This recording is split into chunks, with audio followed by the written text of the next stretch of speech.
E hoje o nosso estudo é no livro de Ezequiel, capítulos 4 e 5. Hoje Ezequiel ele vai fazer uma pregação simbólica. E Ezequiel ele vai fazer uma pregação, e é muito importante lembrar o que nós falamos na semana passada. No versículo 26 do capítulo 3, diz o seguinte, eu farei que a tua língua se apegue ao teu paladar, e ficarás mudo, e não lhe servirá de varão que repreenda, porque casa rebelde são eles. Então, a língua de Ezequiel colou no céu da boca, vamos dizer assim. E ele ficou mudo, ele não podia falar. E Deus falou que ele não ia falar, ele ia ficar mudinho, tá? E no versículo 27, mas quando eu falar contigo, abrirei a tua boca. Então, nesse momento, Ezequiel estava mudo. E também nós vimos aqui que ele estava preso dentro da casa dele. Versículo 24, no finalzinho, entra, encerra-te dentro da tua casa. Ezequiel estava lá na casa dele, não era para sair e não estava falando. Então, ele tinha que pregar uma mensagem para os cativos lá, tá? Para o povo de Israel. E como é que ele ia pregar se ele não podia falar? Sem poder falar, ele vai pregar de uma forma incrível. Então nós vamos ver vamos aprender hoje que não é por muito falar que nós vamos convencer alguém. Sem falar nada, nenhuma palavra, ele vai dar uma das melhores pregações que eu já vi, tá? Então vamos fazer a primeira leitura. Todo mundo já deve estar preparado aí no capítulo 4. E vamos ler dos versículos 1 a 3. Vamos lá. Tu, pois, ó filho do homem, toma um tijolo e pô-lo-ás diante de ti e grave nele a cidade de Jerusalém. E põe contra ela um cerco e edifica contra ela uma fortificação e levanta contra ela uma tranqueira. E põe contra ela arraiais e põe-lhe arietes em redor. E tu toma uma sertã de ferro e põe-na por prumo de ferro entre ti e a cidade. E dirige para ela o teu rosto, e assim será cercada e cercarás, e isto servirá de sinal à casa de Israel. Então está aqui, Deus falou para ele pegar um tijolo. O tijolo, ele era 40 centímetros, os tijolos que são encontrados lá hoje ainda na Babilônia. 40 centímetros, mais ou menos isso. 20 centímetros de espessura, era um baita de um tijolão. E ele fez o tijolo de argila e ele desenhou em cima a cidade de Jerusalém, tá? Isso aqui não parece a cidade de Jerusalém, mas acredito que do jeito que ele desenhou eles iam entender, né? Se a gente desenhar o símbolo do estado de São Paulo, vocês sabem que é o estado de São Paulo, né? Aquele tem um biquinho para lá e outro para cá, parece um passarinho. Então o jeito que ele desenhou aqui, quem passasse lá ia entender que era a cidade de Jerusalém que estava desenhada aqui. E ele colocou, com argila, ele fez um tipo de umas torrezinhas em volta, esses pauzinhos aqui, não é o brilho do sol quadrado, não. São esses pauzinhos, como se fossem várias torres de batalha em volta da cidade. E Deus falou para ele pegar esse aqui, uma sertã de ferro. Algumas traduções de vocês podem estar panela. Mas panela ainda não é o mais certo. O mais certo mesmo, no original aqui, é uma assadeira. Colocou uma assadeira na frente do corpo dele, virado para cá, para a cidade sitiada. E ele ficou deitado. Esse negócio feio aqui é ele, tá? Ele está deitado aqui, está deitado olhando para a cidade, deitado do lado. Era a pregação dele. Ele ficava deitado ao lado daquele tijolo, segurando aquela assadeira e olhando para a cidade. Era isso. E quem passava lá, com certeza ele não estava trancado dentro da casa. A casa deveria estar aberta. Porque os cativos iam passar ali, iam olhar lá dentro e falar, o que está acontecendo com Ezequiel? E eles iam entrar lá e assistir essa cena. Para nós hoje pode ser um negócio muito estranho, mas para eles era alguma coisa muito normal. Eles sabiam o que estava acontecendo. Essa cena retratava o que ia acontecer mais ou menos uns 4 anos, 5 anos depois. Jerusalém seria sitiada pelos exércitos de Nabucodonosor. E ela seria cercada para ser dominada. É isso que ia acontecer. Então quem passava ali via essa cena e sabia de tudo o que aconteceria. Muito bem, vamos ficar com essa cena gravada na mente. Segunda leitura, vamos ler dos versículos 4 a 8. Vamos lá. Tu também deitas sobre o teu lado esquerdo, sobre o teu braço esquerdo, tá? E põe a maldade da casa de Israel sobre ele, conforme o número dos dias que deitares sobre ele, levarás as suas maldades. Porque eu tenho te fixado os anos da sua maldade, conforme o número dos dias, 390 dias, e levará a maldade da casa de Israel.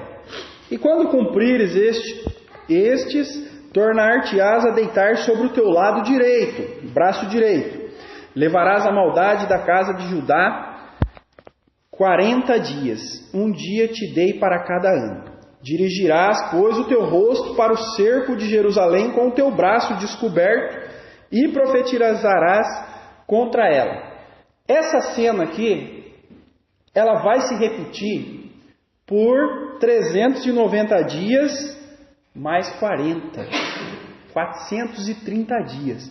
Agora vocês imaginam, Ezequiel estava deitado em cima do braço, ele estava amarrado com cordas.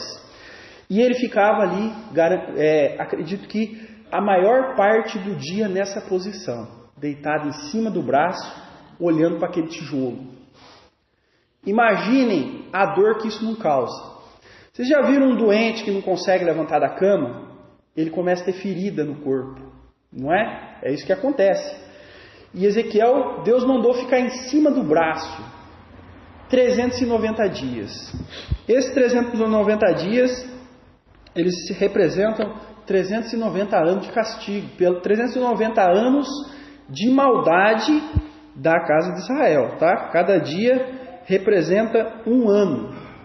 Então, isso se passa por mais de um ano, essa cena. O que nós podemos ver disso? Ezequiel, ele estava sofrendo na própria pele a maldade de Israel. Estava sentindo na própria pele. E o que nós falamos semana passada?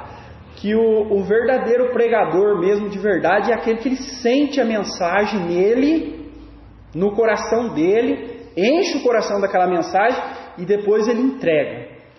E hoje nós só sentimos aí, como se diz, sentimental, né? No coração, só mentalmente aqui, na nossa cabeça. Mas Ezequiel estava sentindo na pele. Imagina, 390 dias deitado em cima de um braço. Isso deveria doer muito. E era isso que ele estava sentindo. Ele estava sentindo todas as dores da maldade do povo de Israel. Não era pouco. 390 dias não é brincadeira não, hein? Não é brincadeira.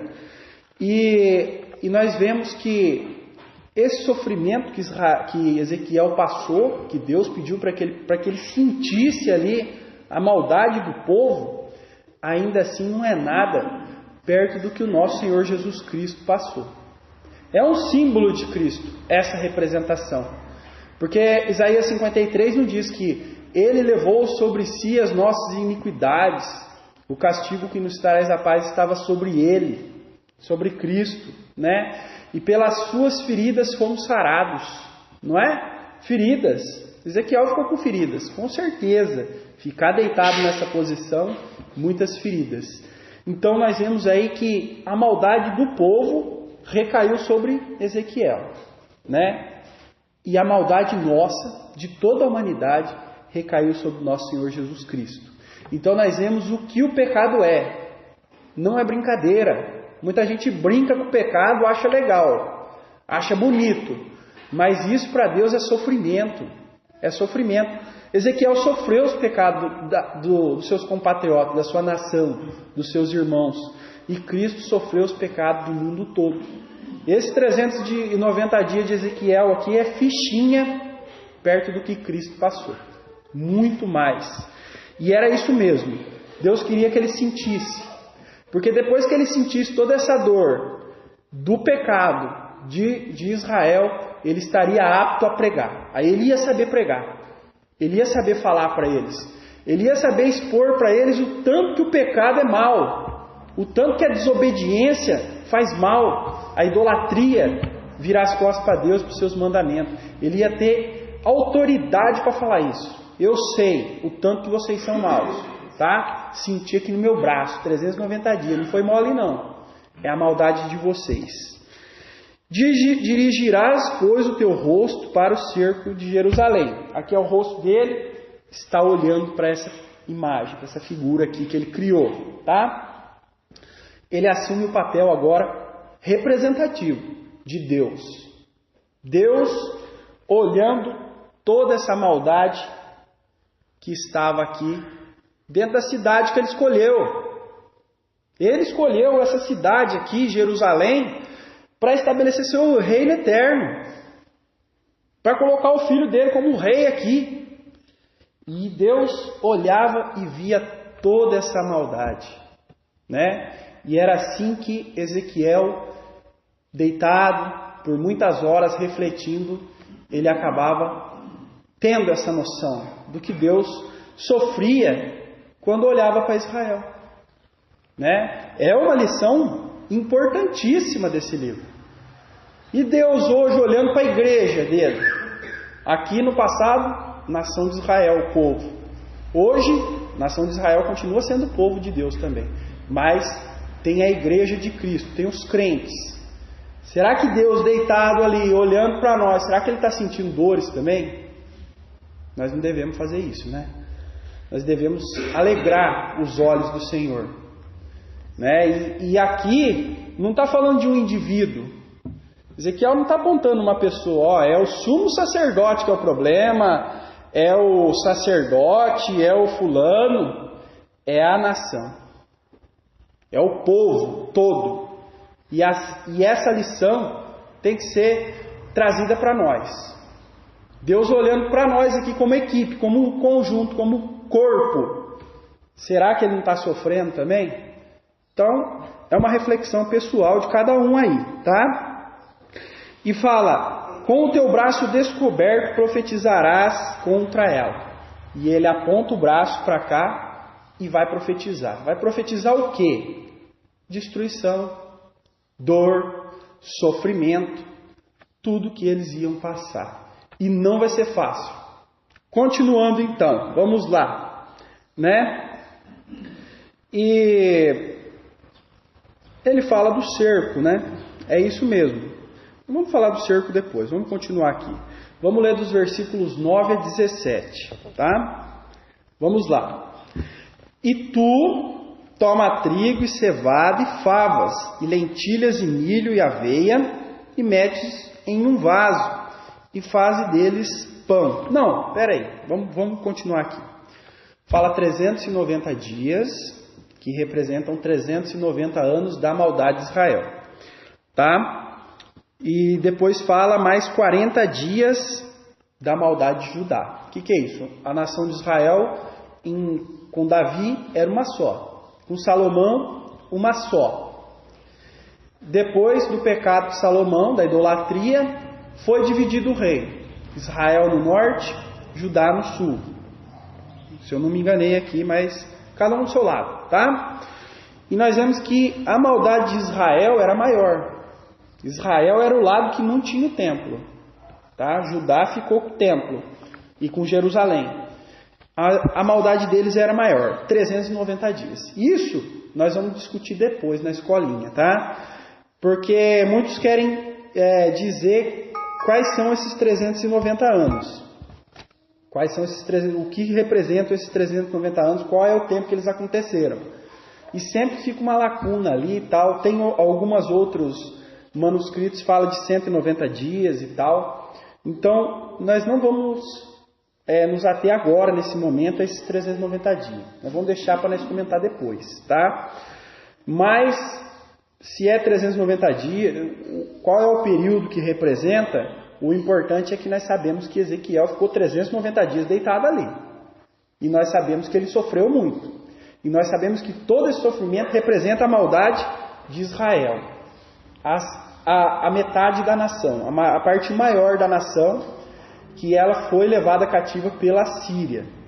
E 40 dias a maldade para o lado de Judá, que tinha Jerusalém e o templo. 40 dias. Então Judá pecou menos, mas pecou o suficiente para sofrer horrores. Israel pecou muito mais. Foi levado para o exílio pelos assírios e não retornou mais. O povo de Judá retornou. Tá certo? E isso nós vamos ver depois. Depois nós vamos falar sobre isso. Beleza, agora vamos lá. 9 a 17 do capítulo 4. E tu toma trigo e cevada e favas e lentilhas e milho e aveia e mete-os em um vaso e faze deles pão, conforme o número dos dias que deitares sobre o teu lado, 390 dias comerás isso. E a tua comida que hás de comer será do peso de 20 ciclos cada dia, de tempo em tempo a comerás. Também beberás água por medida, a sexta parte de um hin, de tempo em tempo beberás. E o que comeres será como bolo de cevada, e o cozerás com o esterco que sai do homem, diante dos olhos deles. E disse o Senhor: assim comerão os filhos de Israel o seu pão imundo entre as nações para onde serão lançados. Então disse eu: Senhor Jeová, eis que a minha alma não foi contaminada, porque nunca comi coisa morta, nem despedaçada, desde a minha mocidade até agora, nem carne abominável entrou na minha boca.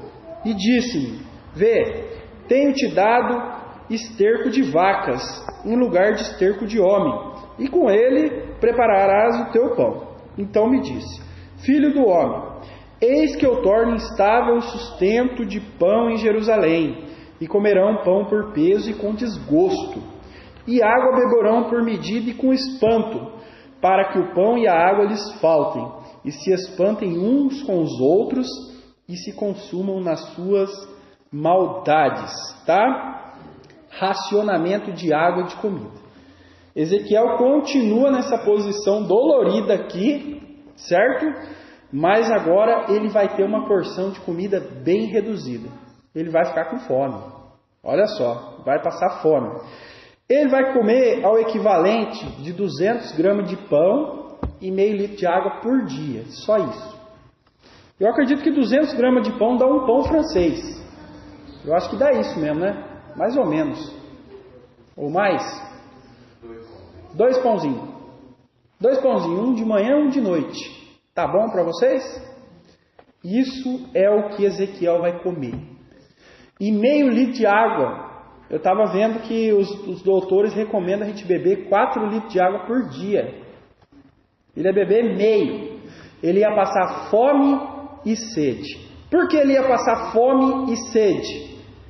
Ele ia representar a fome e a sede que ia passar a nação de Israel. Mais precisamente, a cidade de Jerusalém. Por quê? Essas torrezinhas são a representação dos exércitos de Nabucodonosor em volta de Jerusalém. Então Nabucodonosor fechou tudo na cidade, ninguém entra, ninguém sai, tá? E esse cerco durou 2 anos. Então quer dizer, quem estava aqui dentro, a comida foi se acabando.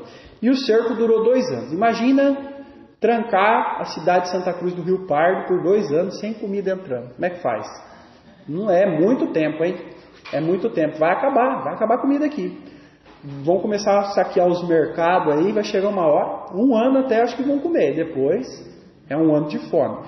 E durou 2 anos. Ó, Jeremias 52, só para a gente ter a base bíblica aqui, ó, de que durou 2 anos, tá? Jeremias 52, versículos 4 a 7. Você já deve ter chegado primeiro que eu aí, hein? 52, vamos lá, rapidinho. Ixi, tá difícil aqui, hein? Tá difícil chegar lá, hein? Puxa vida.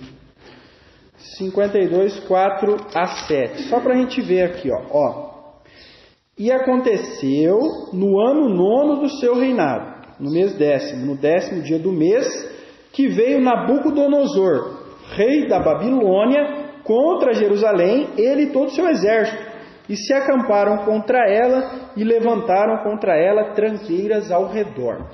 Assim, esteve cercada a cidade até o ano 10º do rei Zedequias, no mês 4º, aos 9 do mês, quando a fome prevalecia na cidade e o povo da terra não tinha pão. Então, no ano 9º até o 10º, do 9 a 11, 2 anos.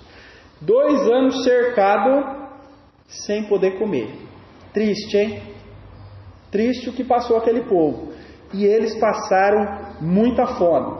E Ezequiel, para poder pregar com autoridade, para ele saber o que ele estava falando mesmo, e ele passou também. Vocês estão passando fome aí? Eu também estou aqui. Eles podiam falar, Ezequiel, você não sabe o que nós estamos passando aqui, rapaz.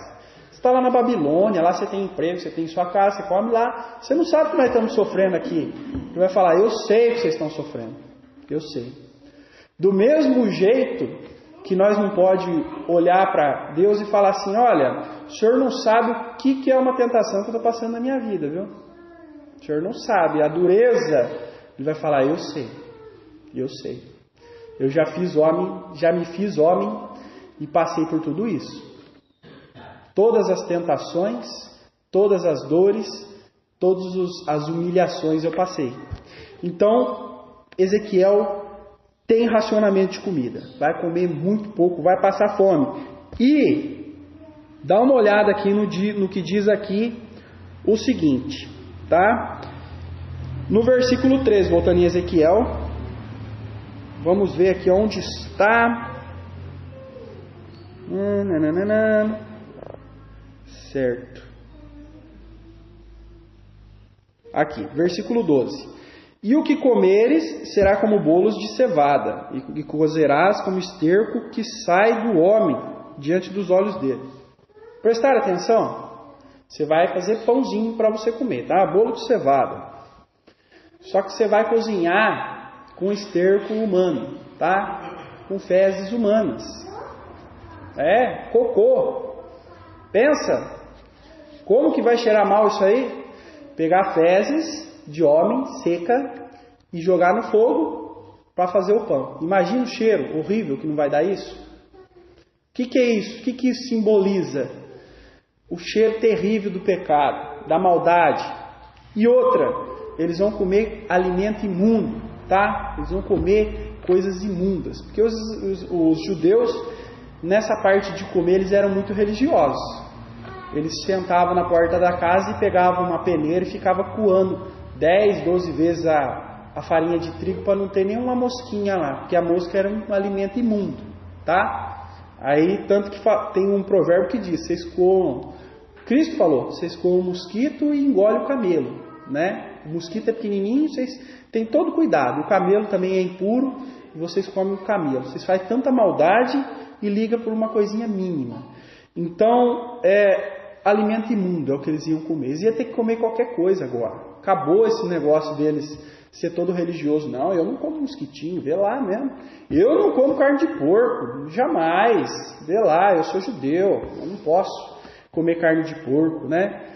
Mas eles iam ter que comer qualquer coisa agora. Então, esse esterco humano representa o quê? A imundícia que eles iam comer. Espiritualmente, fisicamente, é o que eles iam passar pelos seus pecados, tá? E Ezequiel fala, não, Senhor, eu nunca comi coisa imunda. Né? Então, Ezequiel era religioso, ele estava se preparando para ser, ele era um sacerdote, né? Ele estudou a vida inteira, se preparou para ser sacerdote. Então, realmente, ele não comia. E nós vemos lá em Atos, não precisa ir lá, que Pedro também. Pedro ele tem uma visão de um lençol com vários animais lá dentro. E também Deus fala, come. E ele fala, não, eu nunca comi coisa imunda. Né? E Deus fala para ele assim, então tá bom, tá? Vamos mudar isso aí. Pode fazer com esterco de vaca. Né? E ele fez com esterco de vaca. E quer dizer o quê? Melhor é o esterco de vaca do que o humano, né?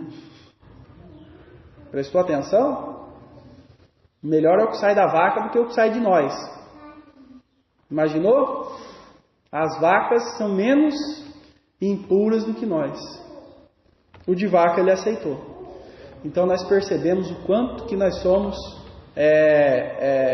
quando pecamos, tá? Quando desobedecemos a Deus, o quanto nós somos sujos, tá? E realmente, né? Eu acho que de qualquer animal que morre, nenhum tem um cheiro tão terrível, tão horrível igual ao do homem. Nenhum, né? Então o homem ele é podre mesmo. Tudo consequência do pecado. E tudo coisa que a gente deve abandonar, né? Nós vemos o sofrimento de Ezequiel. E Deus deixa com que ele use esterco de vaca. E vamos falar um pouco sobre a fome que eles passaram. Uma fome terrível. Vamos ver aí Livro das Lamentações, um livro atrás, tá? Poucas páginas vocês vão voltar. Capítulo 4, versículos 7 a 11. Vamos ver como é que Jeremias descreve a fome que passou o povo nessa época do cerco aqui, do sítio em Jerusalém. Quem ficou lá dentro, olha lá, vamos ver aqui. Lamentações 4, 7 a 11. Os seus nazireus eram mais alvos do que a neve, ou seus príncipes, dependendo da tradução de vocês aí, tá? Eram mais brancos do que o leite, eram mais roxos do que corpo do que os rubis, mais polidos do que a safira. Olha como é que eram os príncipes lá de Israel, os nazireus. Eram homens lindos, né? Muito bem vestidos, alimentados e tal. Versículo 8. Mas agora escureceu-se o seu parecer mais do que o negrume. Não se conhecem nas ruas. A sua pele se desapegou aos ossos. Secou-se, tornou-se como um pau. Aqueles homens bonitos, né, muito bem alimentados, muito bem vestidos, de uma postura muito elegante, agora estavam em nada. A pele grudou no osso, tá? Estava com uma fome, um sofrimento terrível. Os melhores da cidade estavam piores do que os mais pobres. Imagina, que sofrimento. Versículo 9. Os mortos à espada, mais distosos são do que os mortos à fome. Aqueles que morreram na espada, na guerra, estão mais contentes do que os que estão lá passando fome. Está melhor para quem morreu do que para quem ficou. Porque estes se esgotam como traspassados por falta dos frutos do campo. As mãos das mulheres piedosas cozeram seus próprios filhos, servirão-lhes de alimento na destruição da filha do meu povo. Deu o Senhor comprimento ao seu furor, derramou o ardor da sua ira e acendeu o fogo em Sião, que consumiu seus fundamentos. As mulheres estavam cozinhando os próprios filhos para comer. Tem gente que acha que passa fome. Nossa, estou passando fome. Estou com uma fome. Não sabe o que é fome. Que fome terrível. Imagina uma mãe comer o próprio filho. É uma fome terrível, hein? Não é mole, não. Ela tinha que comer, porque a mulher, quando ela está sem alimento, ela não produz leite. E o filho também não tem. E ele vai morrer mesmo? Não vai ter o que fazer? Elas comiam os próprios filhos, né? E tudo isso, todo esse sofrimento era porque Nabucodonosor era muito poderoso, tinha um exército muito grande, né? Era por isso, não era? Porque Nabucodonosor era muito forte, muito poderoso. Então ele cercou aqui, ele era o cara, não é? Não é por isso?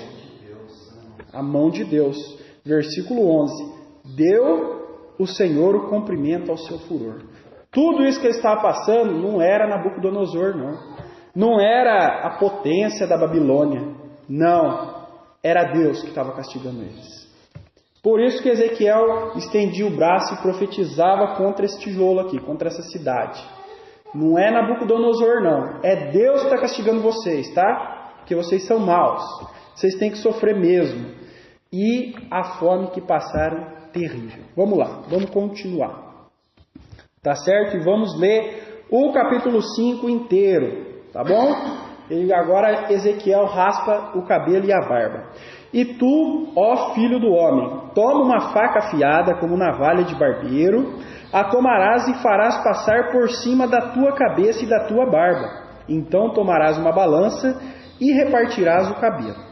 A terça parte queimarás no fogo no meio da cidade, quando se cumprirem os dias do cerco. Então tomará outra terça parte para feri-las com uma espada ao redor dela. E a outra terça parte espalharás ao vento, porque desembainharei a espada atrás deles. Também tomarás deles um pequeno número e atá-los-ás nas bordas do teu vestido. E ainda tomarás alguns e os lançarás no meio do fogo, e os queimarás no fogo. E dali sairá um fogo contra toda a casa de Israel. Assim diz o Senhor Jeová: esta é a Jerusalém, coloquei-a no meio das nações da terra e nações e terras que estão ao redor dela. Então, os judeus, depois nós vamos continuar a leitura, tá? Os judeus, até hoje os mais tradicionais aí, eles gostam de ter uma barba bem comprida, cabelo também, tá? Um cabelo bem vistoso. Por quê? Para ele, naquela época, aquela barba bem preta, que era difícil achar um loirinho lá, era mais de barba preta, tá? Aquela barba bem preta deles representava que eles eram vigorosos, que eles eram jovens. Uma barba branca já estava mais velho. Então, aqueles judeus de guerra, que tinha lá entre os seus 20, 30 anos, até os 40, aquela barba era bem pretinha. Então, o que representava aquilo? Vigor, força, vitalidade. Então, eles adoravam mostrar aquela barba deles, falar, ó, eu sou jovem, eu sou forte, né? Então, para um judeu ter a barba dele raspada, era uma vergonha. Raspar a barba e o cabelo era uma vergonha. Escondia aquele vigor deles. Escondia aquela virtude, aquela força que eles tinham. Tanto que tem uma passagem no Velho Testamento, nós não vamos lá, tá? Para o tempo, não gastar demais o tempo, mas em que uns estrangeiros pegam uns soldados de Davi, uns soldados do rei, pegam eles e faz o quê? Raspa a barba deles e o cabelo. Deixa eles carequinha e sem barba. E o que acontece? Davi fica sabendo. Davi manda eles para uma cidade separada e fala, ó, fica aí até crescer a barba de novo. Quando crescer a barba de novo, vocês voltam. Entende? Então vocês veem a importância da barba para eles. Não era igual para nós hoje. Era muito importante. Então Ezequiel, ele tem que se sujeitar a isso. Pegar uma navalha e raspar a barba. Era uma vergonha para ele, tá? Mas Deus mandou e ele obedeceu. E ele pega essa barba e reparte em 3 partes. Barba e o cabelo junto. Reparte em 3 montinhos, tá? E nós vamos ver o que ele fala aqui, ó. Vamos continuar a leitura para a gente entrar nesse contexto aí. Versículo 5.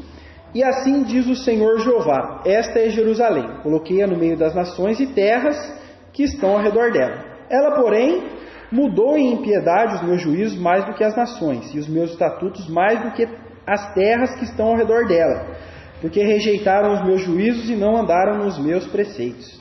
Portanto, assim diz o Senhor Jeová: porque multiplicaste as vossas maldades mais do que as nações que estão ao redor de vós. Vamos enfatizar, olha aqui, ó. Porque multiplicastes a vossa maldade mais do que as nações que estão ao redor de vós. Ó, presta atenção. Vocês são meu povo, nação de Israel, Jerusalém. Vocês são o meu povo. Os de fora não são os gentios, eles não são meu povo. Eles estão pecando menos que vocês. Tá? Olha aqui, ó. Multiplicaste a vossa maldade mais do que as nações que estão ao redor de vós. Que vergonha, hein? O povo de Deus escolhido que se gabava. Não, o Deus de Israel é o nosso Deus.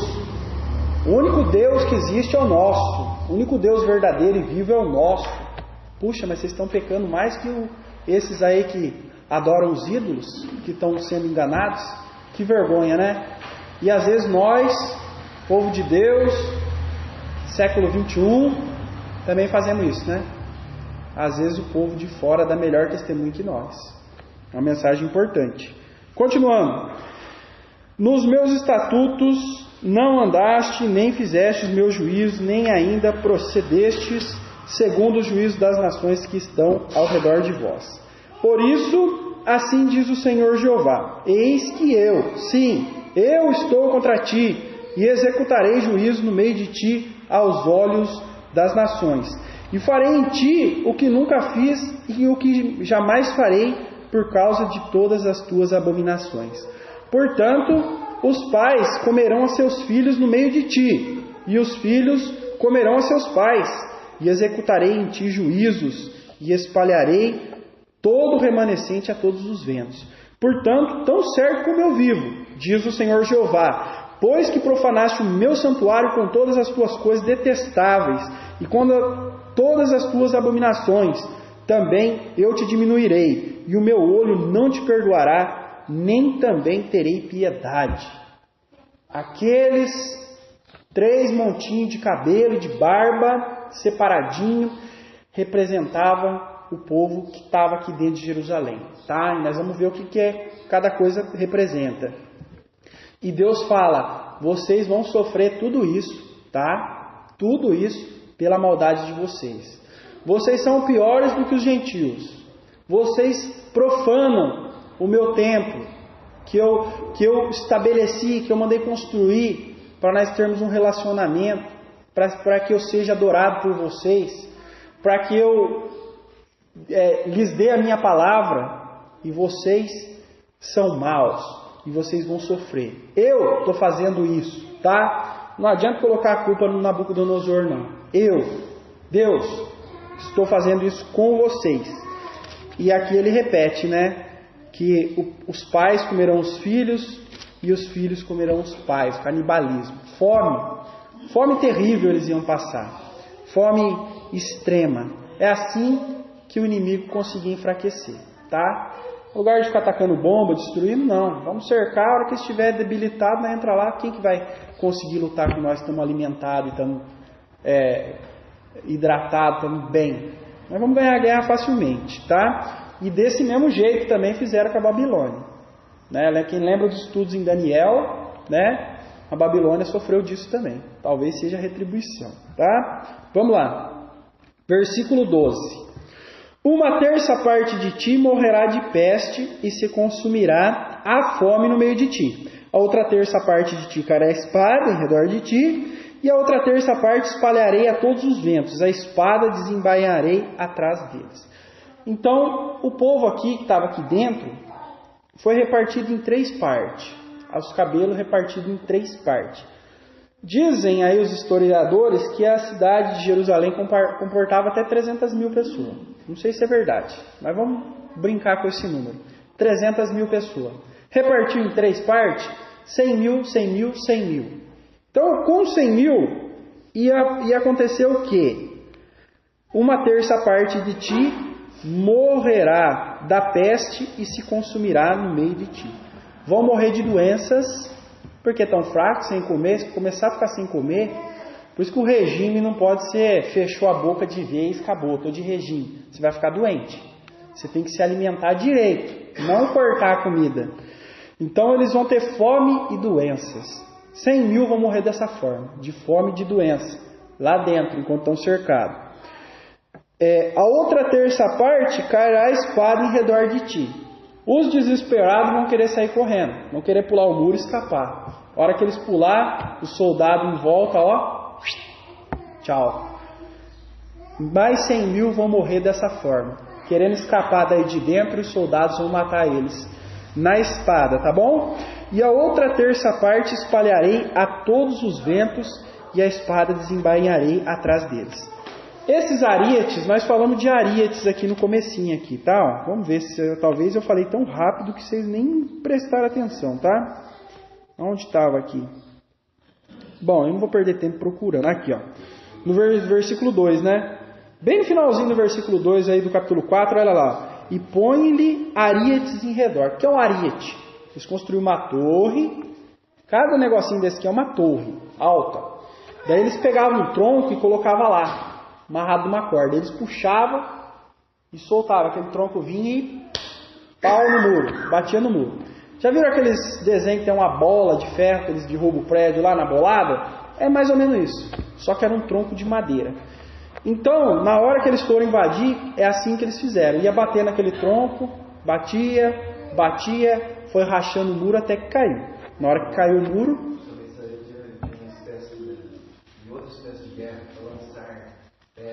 Lançar pedra com catapulta, né?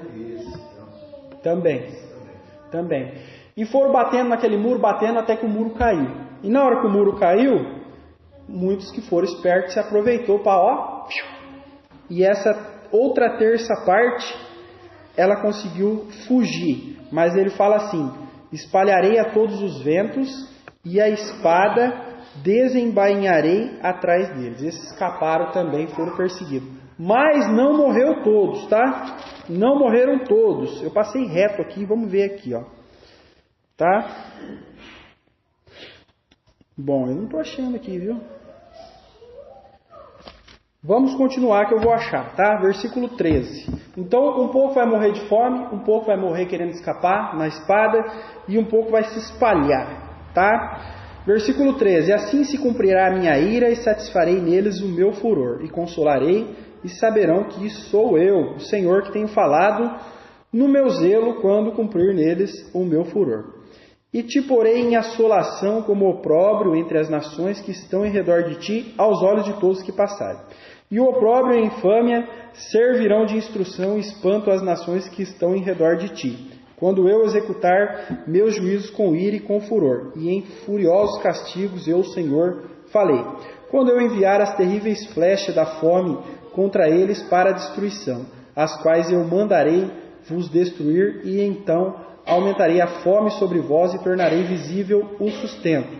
E enviarei sobre vós a fome e más bestas que te desfilharão, e a peste e o sangue passarão por ti, e trarei a espada sobre ti. Eu, Senhor, falei. Então toda essa dor, todo esse sofrimento, eles vão passar porque eles merecem, tá? Eles pecaram contra Deus, eles idolatraram, eles se rebelaram contra Deus, e dessa forma eles vão sofrer. Mas fala que cada parte nós explicamos, tá? Vai sofrer e vai ser perseguida, mas não é todos, tá? Eu quero ver aqui, ó, no versículo 3. Isso, no versículo 3, isso mesmo, aí achou, irmão, muito bem. Também tomará deles um pequeno número e atá-los-á na borda do teu vestido. Então, desses cabelos aí, tá? Dessa terça parte que fugiu, ele vai pegar um pouquinho daqueles cabelos, daquela barba e colocar na roupa dele. O que isso quer dizer? Que um pouquinho vai salvar. Deus não vai deixar o povo dele acabar, jamais. Um pouco desse povo Deus vai preservar. Preservou mesmo que eles estão aí até hoje, tá? Cuidou de uma terça parte. Então Deus ele executa os juízos dele. Aqui o sofrimento foi terrível, foi muito pesado, mas Deus preservou um remanescente. Sempre vai ter uma parte que é fiel, sempre, tá?